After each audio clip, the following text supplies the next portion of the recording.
Welcome to Jules Voto's Photo Focus. Now, I've done a lot of videos on Nikon's 135 1.8 Plena lens. I love this lens, as any of you who have watched my videos know by now. This will be my final video on the Plena. I've done all kinds of things with it, portraits and flowers, and most recently in my last video was kind of street photography in Biloxi, Mississippi. Well, at 1.8, I shot everything at 1.8. You know, I'll put a link in the description below to that last video. But in this video, also shot in Biloxi, the still images were shot in Biloxi, and I photographed birds at 1.8 with the Plena on my Nikon Z8 set for bird detection. Now, I've done a couple videos on bird detection with the Z8. It seems anytime I go out trying to do that, there's not a lot of birds. So, but what I wanted to do is just see how it works at 1.8. So, you know, that means the autofocus system has to be really good to maintain sharpness at 1.8, to keep things in focus, keep especially birds in flight in focus at 1.8. And I just wanted to see how this lens would do. And I must report, I am very pleased. We're going to look at some pictures. This is going to be a really quick video. But I can report that this lens, as we know, is very sharp at 1.8, but in combination with the Z8, you can actually shoot birds with a 135 at 1.8. Now, of course, for birds, especially birds in flight, you really need a longer lens. I use the 70-200 with the 2-time teleconverter, which gives me equivalent of 400. You really need even something longer than that. So a lot of times when I shoot at 70-200 with the 2-time converter, I'll set the camera for DX mode. In these images, it's going to be in FX mode, full frame mode. Okay, so let's go look at some pictures, and I promise you I won't be doing any more videos on the 135 1.8, at least for a good while. So this will be the last one. All right, so here is a Pelican.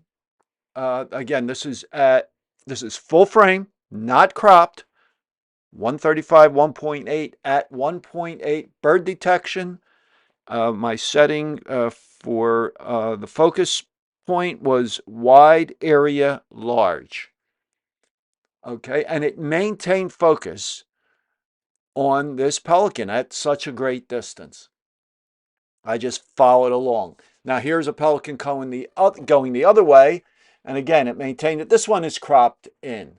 So I don't really recommend this lens for shooting birds at a distance in flight because it's not long enough. But here's a Pelican that took off, and it did maintain focus on the bird. I was pretty impressed that at 1.8 it was able to do that. Now this is a busy area here, obviously, a lot going on here, but it did maintain on this. I believe this is a blue heron, and I just tried to keep that box close to the face or on the face, and it found the eye every time. Even if the box is not right on the face, it will find that eye. And I was hoping this bird would take off. Now, I could have had the camera set for pre-capture, which means it would have had to have been set for like 20 frames a second, JPEG mode, but I chose not to do that. I prefer to shoot raw, but I will try that in the future. And he took off. Of course, if I had had the pre-capture, would have caught him as he took off. But you're not going to react that quickly. You're going to miss him taking off. So here is an egret. This is full frame at a distance. And then I cropped it in tight, and you could see it really maintained focus. Same thing happened here. The bird took off, and I didn't catch him right away, but here I cropped this tighter, and you can see it is in focus. So it does a really good job even at 1.8. Of course, this lens is very sharp at 1.8. Okay, so now I'm just walking on the path near where these boats are docked, and I saw this seagull playing around with this this fish. And before long, some other birds joined in. Now, here is the disadvantage to shooting at 1.8.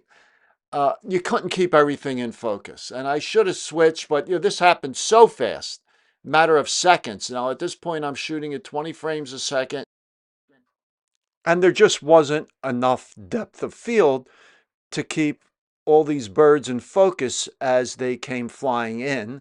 And then, what bird do you keep the focus box on to keep them in focus? So this would have been much better to shoot at a much smaller aperture. There was adequate light in order to do that. And these pictures, would have been a lot nicer. I really like this one. The bird on the left and the bird on the right are in pretty good focus, but the one in the middle isn't. And I don't remember who ended up with this fish, but this is the kind of thing that you just got to be lucky to see happen.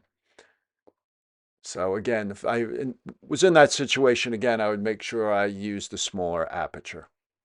So here we go with another pelican.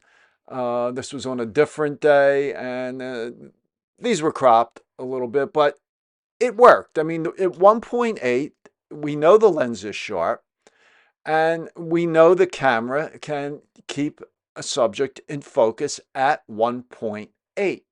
And this pelican up on this post here, he was a lot more patient than me. This went on for a while. I was trying to be very patient. I wanted to try to get him taking off, and he was posing. He kept changing his head position, as you can see, and I was trying to be patient, but I do not have enough patience to be a wildlife photographer. I am much better with people. I have a lot of patience for kids. I shoot a lot of kids.